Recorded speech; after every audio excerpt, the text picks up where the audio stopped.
And welcome back to another podcast episode. I have Mr. Lex with me here, Hello. and we are going to talk about the progression of how we started. Well, how I started out of my 2003 Toyota Matrix back in 2011, and then upgrading to a 2009 HHR panel, to then going to Lex's 1999 1999. Dodge Van Caravan, and then upgrading to a 2015 Ram ProMaster. And we're going to just kind of highlight how we started in smaller vehicles, what the progression was looking like to the van that we have now, the pros and cons of each one, our setup, and just kind of go into and kind of peel the layers back into how everything progressed and how maybe this is applicable to you and how you can make it work out. So, Lex, are you ready? No, just kidding. Okay. Yes. Okay, so we'll go ahead and get right into it, actually. So, Lex, with you, let's start off with you. All right. Did you, what was a kind of a vehicle you worked out of when you first started? The smallest vehicle I worked out of was actually a Ford Fusion. I believe like a 2013 Ford Fusion.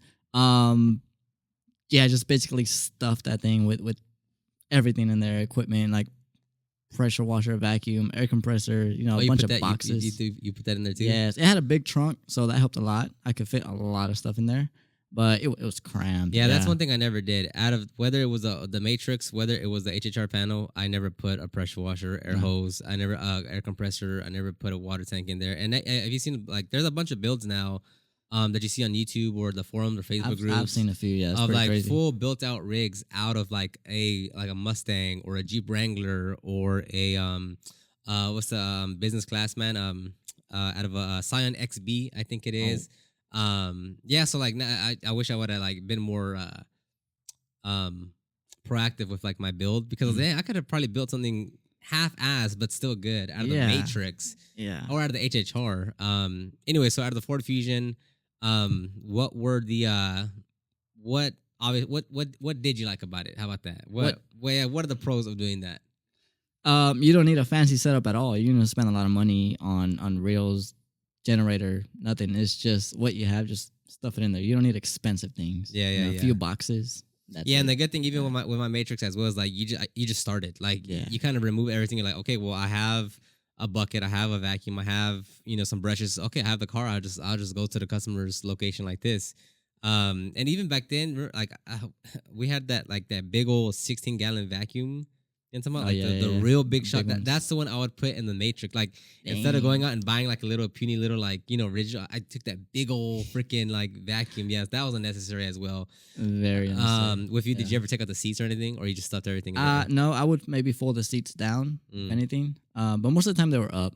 Yeah, inside the cabin it was just boxes of towels and chemicals, and in the trunk it was all the machines, equipment. On mine, I tried taking out the seats for a little bit. I was like, okay, and I was like, weight reduction. But I pulled out the seats of the Matrix, and I was like, it didn't really do much, because now like it wasn't a flat surface, so now like you have to like put some plywood to make it flat, but it was more cumbersome, and then you have to anchor it. So I was like, I put the seats back in. But with my the seats go all the way down as well, so it just gave me a flat surface. And which is funny, because like once I upgraded from the Matrix to an HHR panel, it wasn't really that much bigger. And that's one thing that we saw when we were looking for a caravan to a Ford. What is it, that small one? The Ford not the Transit. Yeah, Transit. Yeah, that's one thing that we noticed too. Of like, man, what the caravan has more space than the dang Transit than that we were looking at. It was smaller. Yeah. So with the Matrix, when I upgraded to the HHR, like it wasn't much of a difference as far as space. It was just like a more like professional looking van, because the Matrix, it was lowered. They had like different colored wheels. The paint was kind of chipping. Had carbon fiber foot. It was standard. Pulling up to the customers like that. Yeah. Wow. So it wasn't the most ideal thing. So when I always put upgrade in air quotes, because like it wasn't that much bigger than what I was already moving in the Matrix. So I did take my 350Z one time to detail. Never did it again. I didn't fit anything in there. Yeah, that's actually pretty puny. That was nothing. Yeah. That I could see maybe like for like a rentless wash or like a maintenance. It was like, just a wash. Like like a wash. And I was already capped in space. And the gas. Nah. Yeah, if it was like I could see that happening, yeah. But yeah, I mean like and the good advantage to many other people, like if you have like a small like S10 truck or like a Jeep, like you can tow something. Like you can tow like something very, very small if needed, which I've seen people do. So that's cool. And like, like I said, like there's a lot of videos now on YouTube or on forums of people with like full on like there's a 35-gallon water tank. Actually, I have videos on YouTube reviewing those setups where it's like a Honda Civic, a Mustang, whether it's a whatever, it's like these are really small vehicles with like a full set of like a generator, a water tank, a pressure washer. I haven't seen too many, but I've seen one that was really nice. Doable. Yeah, is what I'm saying. Like it is very doable, and even like if you have like I said like business class man where he has the Scion XB, which is like very spacious, or like what's another spacious vehicle? Jeep. See one on a Jeep. Jeep, yeah, those, like Wrangler, like you can make them work. Yeah, it's like it's really cool to see now. Like I've seen one with a generator and a water tank and a Jeep Wrangler. And those you could tow something too because it has the capacity as well. Exactly. And yeah, it's just cool to see of like, and I guess for you with the Focus and me with the XRS Fusion. with the Fusion and with the Matrix, it's like that was just the starting grounds, right? There's no other way better than just like, okay, well, we got started. You know, like it's something like you don't overthink anything just because like it's a small little vehicle anyway. So it's like, all right, well, that's all I can fit anyways. I think the most, I mean, there has been times where I did carry a pressure washer, but it was always like a big mess because like no matter what I did, like it's always like I would put everything in for that detail, and then when I was done with the detail, I like when you put everything back, like it's no longer organized. Like you're just like stuffing things back, and then you get back to the house. Not if you're in a hurry either. Yeah, and you're like, okay, let me take everything down, reorganize it. So yeah, it's always been a hassle. But the few times I did carry a pressure washer, but yeah, the mentality with me was like, I just want like the most simple. Like I don't want to overdo this thing. Like I think at some point I started carrying a steamer, but even that I was like, that was like a big like long. Like, I never had an extractor in the Matrix. Like I had never had no. It was always just a steamer. Okay, so that one was So that one for both Lex and I, it's more so just like a starting point. It's like you got things going, it's happening, whatever. So for me, like I said, the upgrade was a 2009 HHR panel. So with that one, it was a step up because now it was a dedicated like work vehicle, which then turned to like a personal vehicle. But that's aside from the fact. It had no rear windows. It had no rear seats. So like the security and privacy was really cool because I never worried about anyone looking inside. It doesn't really look like a work vehicle, so no one ever like is there tools and stuff in there. Yeah. And like when you have a big van, you are immediately thinking like there's probably stuff in there. You know, like there's someone looking out. But with mine, there was nothing there. And then the next vehicle that you used was the Grand Caravan. The 1999 Grand Caravan. Yeah. So now at that one's actually very spacious. Yeah, that one I took out the seats, the third row seat, and then the middle two seats. And man, it was a lot of room. That actually had a lot of room. And yeah, like on that one, what was that a dedicated work van or did you at like first take it was down... like our family van, but then after I took the seats out and I put a piece of plywood on the carpet, it was just a work van. It was a whole setup in there. Yeah, and on that one again, like when you first started, like it was running pretty well, right? Afterwards, it kind of started taking some hits. Yeah. I mean, it always had its issues. It's an old van, 1999. But it was reliable. I mean, yeah, it was old, but it got you everywhere. Yeah, and the thing is, like a few years later, like Lex and I were looking at some new vans to upgrade again, and then we went to go. The first thing that we went to go look at was a Ford Transit. And those are nice, but they almost have as much space. Not as much space, but they're a little taller. But shorter in length than a van. So like we would have I would have had the same issues with the Ford Transit that I did with the HHR panel where like and all like when we were looking at it, it's like hey, we're not getting that much space. It's closer to the HHR panel than it was the Dodge Caravan. Yeah. Like we looked at it, I was like, dude, like this is actually not that much space. Like and based on what we wanted to purchase and what we were gonna get, it was like, dude, this is still too small. And I didn't realize when we got the Ram ProMaster that we actually purchased like a pretty big van. It's pretty big. Yeah, like I didn't like it didn't really cross my mind until like a year later when I started looking at everyone else's vans. I'm like, oh, we do have a pretty big van actually. Yeah. Like you don't see that many people with like a Mercedes Sprinter or like a Sprinter style van with like an actual big enormous one. For detailing. Yeah, for detailing. Yeah. So when I got the HHR panel. Honestly, nothing really changed. Like I still didn't carry a pressure washer, no water tank, no air compressor. Not that my fault though. Like I should have because there's another detailer back in when AutoGeek Online, the forums was like were you on there? Yeah. Were you on there? Yeah. Have you gone to autogeek.net recently? No. The website looks exactly like it did when I was on there 12 years ago. Wow. Like that's why I don't purchase from that website. It looks so old. Like I haven't been on the forums in forever. And when I went on there, it was like a few months back. I was like, bro, this still looks like from when I was like in 2012 looking at this. It was crazy. I was like, dang, you need to update this, dog. Yeah. Nah, I never been. Did you never purchase stuff from there? I don't think I did. Maybe just scroll through, but I don't think I ever bought No, anything. I purchased stuff from there. Like I was an active member. I would purchase stuff there. That's when like Mike Phillips was around. Like that's when he's like the face of the, you know. Not really. Oh really? Okay, Sorry. yeah. No, yeah. Sorry, Mike Phillips. Yeah, I even bought his book and everything. No, it's just crazy. I was on there. I was like, dude, this looks like exactly how it looks like from 12 years ago. I need a little upgrade on that. It'll update. Yeah.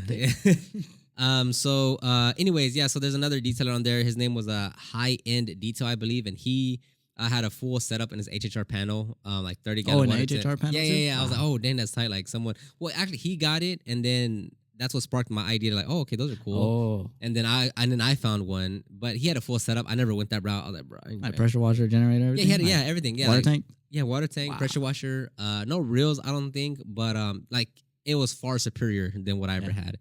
So that's cool. And then yeah, but for me, like nothing, like literally nothing really changed other than it was probably more reliable because like my Matrix was like kind of shot from the suspension, like it just wasn't that good. So it was reliable and there was a bit more space. I'll give you that. But like, could I say like, dude, this was the dramatic difference between the HHR panel and the Matrix? Nah, I couldn't give you that. Just a better call. Yeah, I would say so. Yeah, probably like that's my fault too. I could have capitalized it and like optimized it more, but I never did. Now we just use it as a spare company vehicle to go get Chick-fil-A. Go get food. Yeah. But that's cool though. That's cool that's a dedicated company vehicle now though. Like that's we still have it on insurance and stuff. So that works out. It's there.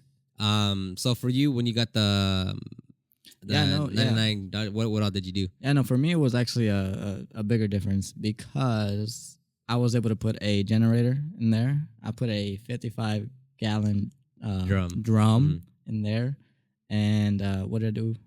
Generator and a pressure washer system where I didn't have to take out the pressure washer. Yeah. It was just there, just turn it on. What else did I have? I mean, the extractor. The extract, but that's Aqua Provac, right?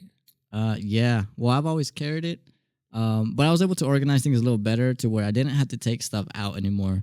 In the Sedan, I had to take everything out. It was as if I'm just unloading the entire setup. Every detail, even for just a wash. In the Caravan, everything stayed in there. Dude, yeah, I remember those days where like when I get to the job site and it's like you take everything out. All the bins, all the crates, all the bottles, all the things. Because maybe you need that one little thing in the middle of everything. You're like, okay. Yeah. With the extracting, with the vacuum, with the steamer, with the, okay. And then, crates, dude, that's milk crates, boxes. Like the driveway was just a mess. Try to keep it a little organized, but it was still like everything like was out there. On the driveway, you'd have all the boxes and all the crates and everything. It's like bottles rolling out. In the van, everything stayed in there. So it was a nice, clean work. In contrast to now, like with our Ram ProMaster, the only thing you'll see on the ground is like maybe like a pump sprayer or like some brushes for the wheels. But other than that, like everything stays in the big difference on that one for sure. Yeah, it'll take you like 15, 20 minutes just to unload everything. And then at the end of detail, if you're already gassed out, you're like, oh my God, I gotta put everything back. That's what sucked the most. So like after you're done, you're like, okay. And that's when you're like, bro, I don't care about the organ. Bro, throw all that back into the van. Cause that was like, bro, no, I'm just like stuff everything, like pressure washer to the side, like probably like cracking a crate bottles right now or something. Leaking. You're like, bro, whatever. I'll do that when I get home. Like I'm not gonna worry about that right now. Cause you just want to leave, you're hungry. So now like, so once you get that one, did you immediately install like you already knew you should have done that when you got the bigger van? Yeah. No, yeah. I already had the vision. I was like, I'm gonna get this van. I'm gonna put this there, put that there. I already knew. And the cool thing with that one is like you were smart enough to go get like a pretty decent generator, right? I have the Predator 3500. Yeah. But on that one, how'd you get it? Because I know you got it on a good deal. You fixed it, and it was right because you said you bought it used. Yeah, I did. And then y'all just fixed like some little thing in there. Actually, no, we didn't fix anything. It was used, but basically new. Got it from somebody that came from Austin, I think, that had like 10 of them. I got it off of Facebook Marketplace. Oh, and I hit him up. Those were stolen, dog. Probably. But it's not my problem. But you didn't leave that. You left that detail out when you told me. Did I? Yeah, you told me you had 10. Well, it's Facebook Marketplace. He had like a whole bunch. He had different kinds. Oh, that like he fixed them. Oh, okay. I thought you meant he had. My bad. He fixed them. Fixed them. Yeah. And he was just selling them. So yeah, I got off of him, and when I got it, it was perfect. Oh, yeah, it was okay, good. okay, yeah. okay. I guess I don't know the way it works with Hopper Freight. Like, I guess the warranty, whatever they give the broken ones to whatever they fix them, and then they sell them again. He was connected through that okay. some way. But yeah, no, it worked fine. Yeah, and then that one, yeah, because even with that one, when I did have a generator in the not in the Matrix, but in the HHR, that's when I did get a generator, and I had a Predator 2000, which you very limited on what all you can power. I mean, like I remember like if I had the Aqua Provac, which isn't that crazily strong, and I had the McCulloch 1385 steamer, which also is like a baby steamer. That's the first time I cussed here on the podcast. My bad. In person, I like cuss like every other sentence, like 2 cuss words in every other sentence. When like I'm with Lex in the podcast, I try to keep it professional. But my bad, I just cussed. Bleep that out. Yeah, that's right. Bleep. Justin, hit us with a little bleep. Justin. Yeah. So with the Predator 2000, like I remember, even when I wanted to run, like, okay, you get the vacuum. I didn't have a crazy vacuum. I had the Aqua Provac, which isn't like overly crazy powerful, and I had the McCulloch 1385 steamer, which is also nothing crazy. And if I had to run all 3 of, or let's say both of them, it'd be like you turn on like I would heat up the steamer on the generator, right? And then I would turn off the steamer, turn on the extractor, extract, and if I needed the steamer, turn off the extractor, turn on the steamer, and it doesn't sound efficient at all. No, but and it definitely helps to like having a generator 100% does help. Like you can actually go mobile and go to like places like apartment or whatever. But a 2,000 watt generator, like, because that's peak. You still have to use your customer's power. If I was at the home location, I would always use it. Yeah. Like, that's another. Even though you have a generator. Yeah, like now with our current setup, we no longer use customers' power and water. Unless for some reason it's just not working right. That, or if it just kind of like, no, actually not. Unless we're like in a really, really quiet place and it gets tremendous, or like apartments. I don't know. Yeah, well, we try not to make that much noise. It's more like very specific, unique use cases of like when we'll use the customer's power. Like for instance, I remember we're low on gas. Remember like before we had all the polisher to wax the vehicles. Yeah, we'd always turn off the generator and then hook up the polisher to the customer's power if we could, just to turn off the generator. Yeah, because it's loud. Yeah, well, at least the bigger one. Yeah, but now what we do is we turn off the generator, but now we have a cordless battery powered polisher to apply the wax. I remember it's always fun to hear that generator turn off. Yeah, like it's like it's rumbling for hours, and once you turn it off, you're like, oh god, like it's quiet in here. It's actually quiet over here. Yeah. So that makes a big difference. But anyways, yeah. So with when you got the 3,500 watt generator, did you run any problems with that? Like as far as like it not being powerful to power anything? Because you had the Aqua Provac. Did you have a steamer? Yeah. What steamer did you have? It had to be McCulloch. Yeah. But like a smaller one. I think like you had like 1275. Yeah, the real small one. Yeah, the small one. So you had the Aqua Provac, the McCulloch 1275. Mm-hmm. What vacuum? You had the rigid one, right? Yes. Like just a small, normal rigid. Yeah, it was the 6 gallon. I don't know, the smaller one. Again, everything was all small. And all of that would run off that generator? 2 things. I would be able to run 2 things at once. Which is good because I couldn't do that on the Predator 2000. Yeah. 2 things, not 3, 2. Yeah. If it was small enough, I could. But yeah, like maybe like the Metro Sidekick blower. And no, that's it actually. I wouldn't run it because Actually, I don't know. But yeah, it's been so long. But yeah, I remember like how cumbersome it was to run all those machines off of one smaller generator. It still greatly helped to have a generator. Even the pressure washer, if I held the gun for too long, it would trip it. Oh. Yeah, so I would make sure I would... Yeah, I would make sure I would like not hold it for too... I mean, we have that problem right now with the... AR? With the... Even in the shop with the blue... Oh, the big boy blower. Yes. It just holds too much of a load. Yeah. So it still happens. Yeah, like, so... like... Unless you, I don't know, you just, there's limits to everything. But even with that, like with the blower, like once I hear it running too long, I'll just go and turn it off for like a second. Yeah. And then turn it back on. The wires heat up on the extension cord. They heat up and then the breaker trips. And you gotta wait for it to cool down. Yeah. So that's you still run into that problem too. Even with, and that's like another reason why I never got like for a little bit I was thinking about upgrading to a bigger extractor when I was in the HHR panel to a Mighty 1040 or whatever it's called.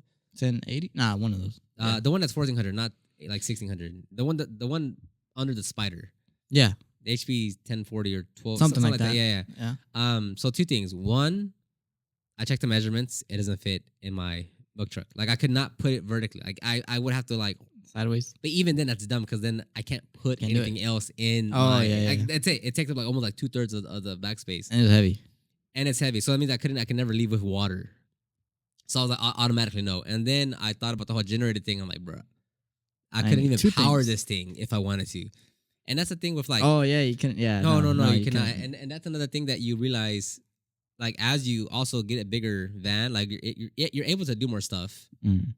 But then like what like, and you've gone through this more than I have, of like, okay, you got the bigger van, but now you're like, okay, now I need a bigger generator. Now I need to like buy more things to get the setup going. And then once we upgraded all the way to the Ram ProMaster, it's like thing after thing of like, okay, we want like what's the first big upgrade that we did? To the ProMaster? Yeah, like equipment wise. Equipment, we got a bigger generator. And we got a much powerful There's extractor. a reason why we got a bigger. Because we wanted more powerful extractor because we didn't want to bring down the Mighty every time. Yeah, right. We had the bigger van and then we put everything in there, but we were still operating out of the 3500 generator. Yeah. So then we brought the 3500 and the other generator that I had. So we had the 2000 watt generator. Oh, yeah, we had two. And we had to run two separate ones because we couldn't run the extractor and the, like, let's say, whatever. Like we couldn't, like, it was still that problem of like, okay, well, how do we juggle these machines in? And it wasn't like, all right, well, we want a bigger extractor, but there's no way it's running off of this one, and then we won't be able to run any other machine. So that's when we were like, all right, well, let's go get a bigger generator then. Yeah. But that's something that we weren't able to do. And I mean, I guess you could if you like I know Rob does details. He has that setup where like he can turn off and on everything through a remote. Oh, that's tight. Like he can turn on the pressure washer, turn on the air compressor, the air compressor. It's pretty cool. It is very cool, very fancy schmancy. But we're not that smart. We didn't do that. So we're like, just get a bigger generator, dog. Skip that part. Just get a bigger generator. Let's go struggle. Yeah. So instead of being smart, we just spent money, which is typically another good option. Yeah. So with that one, with the caravan, right? That thing, we how long did we have it for? Like a year. Like a year. I think we worked out of it for a year. I think it could be a little more. Yeah, on that one it was a little more. Now on that one, tell the people like the struggles of it because it's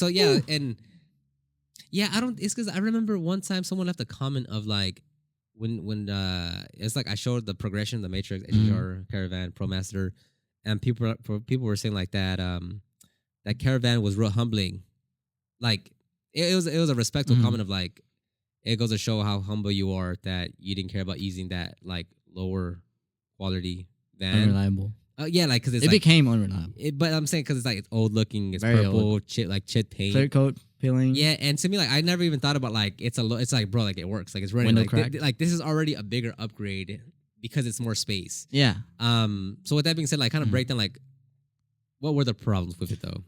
So, if you can remember, because it was like yes, when it got very cold outside, it would struggle to turn on.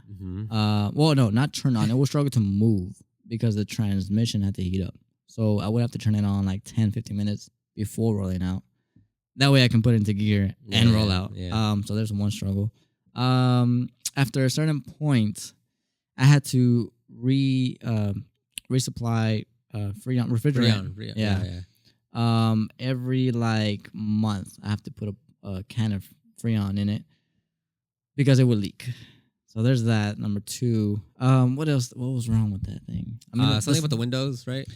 The windows did not roll down. No, not roll down. No windows rolled down. Oh, AC was either not cold or too cold. AC, right? it was either hot or extremely cold. There was no adjusting it for the right temp. And it was always on full blast. It was never on. There's levels 1, 2, 3, 4. It was always 4 or 0. 4 or 0. And after a while, because the water drum, the thing did start to lean a little bit to the left side. Yeah, it was heavy. The suspension's old. Yeah, it's not rated for that kind of to carry 55 gallons of water. So I did try to like kind of balance the weight with machines and stuff, but yeah, it was real bouncy. So everything would bounce. What other? There's a few. There was a lot. Yeah, there's a lot of other things. But radio didn't work. Radio did not work. Did not have jams. I had to get a little speaker, put it in there to jam. But it just goes to show like headlights. They were not bright at all. Oh yeah, not bright at all. And one of them was a little lower than the other one. Yeah. Also, that just the cosmetically outside paint was all chipping on the right side of the vehicle. Like it was all chipped. Like it was chipping clear a lot. coat. Like it was just. Oh, clear coat was already shot. Yes, for sure. Hey, you still wash it like every week though. I still wash it. I kept it clean. Yeah, it was the cleanest. It was clean for what it was. Yes, you would not see. You would not see it. You know what I'm saying? Like dirty. Wheels were shiny. Tires were glossy. The wheel wells were clean. Yeah, so he still maintained it. You know, given the condition. But no, I'm just trying to highlight that because it's like I mean, at that point, like we were like in the I don't know, like $6,000 to $8,000 range per month, give or take, depending on the month what we were doing. But it's like we were still like fully operational, still like we were still fully booked out, charging what we charged. Like, and another thing on top of that was that since when we linked up and we started being mobile together, pause. You were like basically you lived across town from me, right? So it wouldn't make sense for me to drive to you to then drive to the customer location and drive back to your place and drive back to my place. So for how long? I guess the entirety of the up whole into the year. shop place, up into the year, we never rode in the same vehicle together. Nah. We would always meet up. So he would arrive in the caravan, I would arrive in the HHR panel. I would still bring my setup, right? You brought a few things. Yeah, I would always bring my stuff. Your generator, yeah. I would still bring my stuff, and then we would link up, and then we would start working like that. So, like every vehicle, there would be 2 vehicles pulling up. It was never a problem. No, especially because my vehicle is so small. If where we were at was limited on space, obviously Lex would be the one there because he has a full setup, and then I would just go park somewhere else and just walk there and maybe bring townhomes, apartments. Yeah, maybe bring whatever I need. But that was never an issue. But for for the whole year. That's crazy. We would always meet up. Waste double the gas at the job. Yeah, for the company. Always, yeah. But it's like it wouldn't have made sense because we didn't have a shop at that point. It was always home. Like we would always go separately, so it just wouldn't make sense. Yeah. Now we do. Now we always. Well, now everyone is here. Yeah, links up here first because that just makes sense. And I don't think even when we had Milo for a little bit, did he ride with you in the van? Yeah. Oh, he did, right? Yeah. He would pull up to my house for like a few. Oh no, I would go get him. Yeah, he lives right there. I would go get him. Yeah. That also came in clutch too. That he was like right there in the same neighborhood. So for the whole year or so, up until we got to the shop, we were still riding separately, which is actually kind of weird. Yeah, it's just kind of crazy to see like how time progresses. Like that just seems so long ago, but it's like it's only 2. And then I was on my YouTube channel, and I just like I scrolled down a little bit, and then I had that video of like how I set up my mobile van, which is my XR panel. Oh. And I looked at the timestamp, and it was like 2 years ago. I was like, dang, 2 years ago I had the, like, I'm saying now that we have the big Ram ProMaster, we have a shop. And I was like, that was 2 years ago? Like, that I was in the driveway in the HHR panel, like, trying to run things out of there. Yeah. So, and now at this point, we're not even that mobile. I mean, we still are. But we still are, not as much. It's nowhere near as much as it used to be daily. It used to be all mobile. Like, I mean, it used to be 100% mobile. 100%. Up until we got the shop, it was 100% mobile. Yeah, so, I don't know. Do you see any... I mean, looking back at us having the Ram ProMaster now to when you were with your like when we had the caravan or when you were on your own with the caravan, would you have done anything different with the caravan or done anything different now with the Ram ProMaster? Not that I could think of. I always had exactly what I planned out. Yeah, that's true. Yeah, because it's basically I would say probably like. Because we were in a rush to move all the caravan stuff to the Ram ProMaster. Right? Remember that one night we were just like throwing everything over? And now you got it. Yeah, then I got it. Yeah, we were just like trying to throw everything in there. Bungee strapped everything. It would have probably helped to some degree if we would have probably like... Well, it was like we had way too little stuff to properly organize. It was too little. Yeah, we used like a third of that cargo. Yeah. But I'm saying like it would have probably helped if we would have like better planned the setup as far as because we were like, build something. And they were like, oh, no, get it up there. It would have probably helped if we like planned it better. Like, because you see everyone else's rigs, and it's like, this is a nice rig. Like, everything like diamond plate on the ground. You have like some installation on colored the side. shelf. Yeah, and it's like actual metal shelvings. And like, it's like we have like wood and like wood unstained. Like, it's just wood, and bungee cord. Yeah, and bungee cord. What are those other straps? Well, straps, I think those are fair. Those are fair. Those are fair. All right. But yeah, and actually, like we no longer move anything off. Now let's talk about the Ram ProMaster. Okay. We don't move anything off the no kind of like throughout the detail. What do you bring down? Like just from when you get there. Let's say it's a wash and wax and full interior cleaning. Just highlight what you do with the van. Like you get there, you turn this on. At some point, you'll go back into the van and get a pump sprayer, and then at the end of the detail, you turn off the machine. Then we get there, turn on the generator, pull out all the hoses, which is a hose for everything. Vacuum, air compressor hose, an extractor hose, sometimes the extension cord reel. Pull all those out, and then everything else is just grab a few brushes and bottles and towels and keep going. Get straight to it. Yeah. And then if you go back to the van, it might be for like a pump sprayer, towels or something. Like turn a machine off and turn something else on, or reel up the cords that you're not using no more. Yeah, that's it. Yeah. And at the end of the detail, it's literally just reverse all that, right? Yeah, reverse. Everything reverse. Turn everything off, reel up the hoses. Fill up the hoses, put dirty towels in the dirty towel bag, and make sure everything's strapped up. Yeah, man. It's such a big difference to have like a fully set up. For washing, we'll take out the buckets and the but all these like very small items. It's not like back then when it's like, all right, take out the pressure washer, take out the hose, out the extractor. And for a little bit, we ran in the caravan. We would have to take out the extractor. And like Alco Provac. No, when we had the spider. We did have the spider. We did have spider, and for a little bit, we were like, it only took like 1 or 2 tries. We were like, nah, we ain't doing this, bro. Like, this ain't about to happen. Like, we got to put this on a reel. There's no way we're gonna bring down this down and up like 2-3 times a day, every day. Yeah, for like 5 days straight. Yeah, it's like, bro, we're not doing this. We have to get this on an extractor. And shortly after that, we got the. We would have the longer hose, and we would have like the vehicle parked very close to the van. Yeah. That way we don't have to take it out. Yeah, I remember once I was able to do that with the Aqua Provac and the HHR panel. I felt so cool. Because I got the floor mats because it was a leather interior, but there was a cloth floor mats. Mm-hmm. So I remember I got them I kept the Aqua Provac in the van. Yeah. And I plugged it into the generator, and I just got the hose out. I was like, this feels tight. That's like, cool. Professional. I had to take it out. Yeah. So that was actually really cool. So now that's pretty like the standard of what we do. Which makes life so much easier. Like. And that's kind of one thing that we have to like. I kind of forget to like explain to like when we hire someone like Angel or so, Angel or something. Where like, it's kind of important to highlight like, we used to do all that. Yeah, like bro, we used to do all that. We know, like we used to do everything that. And Angel's running his own business too, so he understands. But it's like, or even with Justin as the editor here, it's like, it's important to make him remember, or not make him remember, but like to understand like. Bro, we came from the trenches, that's like we were like this is what like our roots, because it's very easy to like if we hire someone new, right? Whether it's like another editor or a detailer, and they're like, okay, cool, like there's a shop, there's 2 restrooms now, there's a there's a gym back here, like there's so many machines now, 2 air compressors, like it's so easy to be like, okay, this business is running, versus like when you see it, it's like. Bro, like everything here is like just like block by block has been built, like brick by brick, like day by day. It's like the struggles and the hot days. Yeah, it's like, bro, like, this has been a little by little, and it kind of just highlights like that's the progression of everything, right? Like if you think back to like, do you remember when we first got to shop? Like the first day that you came here? Yeah, it's like, whoa, this is so cool. We're like, wow. Yeah, we're like, oh my god, this is crazy.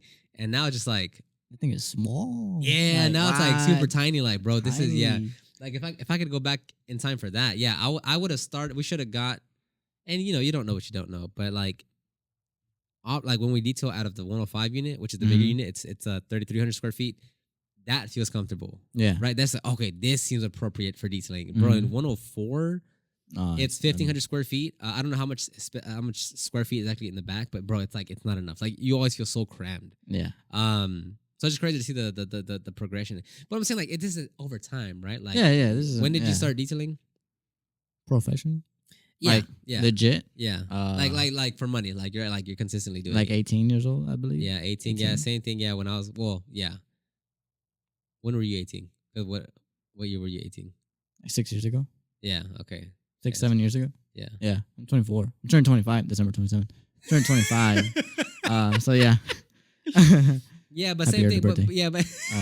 To myself. Thank you. You're welcome. But yeah. Like I started detailing when I was like 18 too, but that was in 2011. That was 11 years ago. Oh, you start. Yeah. 10, You've been in the game more than me. 11 years ago. No, what I'm saying though is like it's all a progression though. For sure. Yeah. Like progress. Like this is unless you start off with like a big amount of money. But even then, you don't have the experience to know what you need exactly. Yeah, and something. Go on, my bad. Go on. People overbuy stuff when they start off with a lot of money, and then they end up not using things. Yeah, because like if you kind of follow the theme here of what we were talking about, is like every time we upgraded or something, like it was to solve a problem of something else, right? Like, true. Like when you got the caravan, you're like, well, now because I want the water tank and the setup, and then. When we got the Ram ProMaster, it was because we want to run this, whatever. Yeah. We buy the bigger generator because we want to run these machines. Like it's always to solve a problem.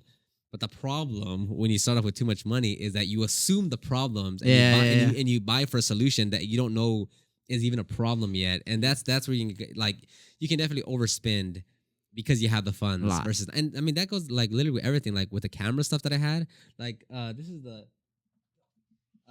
the first camera. If you're watching this on YouTube, I'm showing the camera right now. This is the first camera that I purchased on my own. But before this though, I was using my mom's camera, the T15, I think it was. But when I started using that camera for videos, that was already an outdated camera. So I was using like a very old camera. Yeah. But it got me like to my, I think it got me to like 25,000 subscribers though. With that already old camera. And I remember going on Craigslist and purchasing a $20 lavalier mic from someone downtown. And then when I learned more about cameras and stuff, what I needed, this is the Canon 70D with a 10 to 22 millimeter lens. What I'm saying is like, because I went through that struggle and I made plenty of videos, I knew like, okay, I know the camera. You knew exactly what you needed. Based on who I was looking at, I was like, okay, now I need a shotgun mic with this camera with a wide lens because I'm doing a lot of vlogging. And then now we have a bunch more cameras, more gear. But if you started with just money, you would have bought something more expensive than that. And maybe not that it would have been bad. But I'm saying I would have probably reached the same results with just a better camera. Exactly. And it's like, okay, well, if we could have probably got the ProMaster right when we linked up and avoided the caravan part, but like we still did the caravan part, still built a business, still made money, still did everything, still got the shop. Yeah, just without like doing it sooner, Yeah. So I don't really, like it's like, could we have gotten it sooner? Sure, but like we went through the trials, we went through the learning, we went through the like what has to happen. So it's like, but you don't know what you're gonna go through back then. There's no way of knowing. How do you know? Until you go through it. Until you go through it. Yeah. So, and these things were like, and it's that's one part I really like of like when we're growing the business and we're like, oh, we should do this actually, and then we're like, oh, that's cool. Yeah, like I always highlight that part when we changed our basic interior cleaning and our basic wash. I was like, that part, I was like, oh, let's like, it just, as you grow your business, you're like, oh, I know what to do. And it's those little like moments of like, oh, okay, I know what to do now. So do you want to add anything else? No. Okay, no. Okay, that's good. We'll end it right here, everybody. Lex. Yes. Thank you for coming on to the show. Thank you for having me. Happy birthday. Appreciate that. Tell Lex, everyone, happy birthday. Oh, by the way, you've been posting content on Instagram now, right? I have. I've been posting my car. So if you're interested in looking at my car and see the build, that expensive, massive build I have for 2023, follow me. What's the at? Instagram. Instagram. It's Lex Diaz. At It's Lex Diaz. I'll link it down below. Yeah. It's cool because... side tangent now, but Lex has been wanting to create content for a while. For a while. So we came up with a little plan. Mm-hmm. So follow him to see if he grows his audience because it's off of like the tips and strategies that I give him. Exactly. So it's just cool like to verify like because I've been able to grow D2 Groove, right? So now it's like let me see if we can replicate that with Lex. Yeah. I'm doing everything this guy says. Yeah, basically. So go follow him and see. He's already passed 1,000 followers. I did. Where you at now? Like 14? No, like 12. 1,035. Okay. Oh, he knows too. Yeah, but but that was in like a month. I grew like 300 followers. And his videos get a lot of good views actually. Like for being just an account with 1,000 followers, like a lot of them are getting like 11,000, 15,000, 19,000. That's pretty good. Yeah, it's pretty good. Yeah, I think I'm surprised. Yeah, just keep it up. I'm gonna keep doing it. Yeah. Yeah, follow me. Yeah. All right, cool. I'll end it right here. We'll talk to you on the next one. Bye-bye. Peace.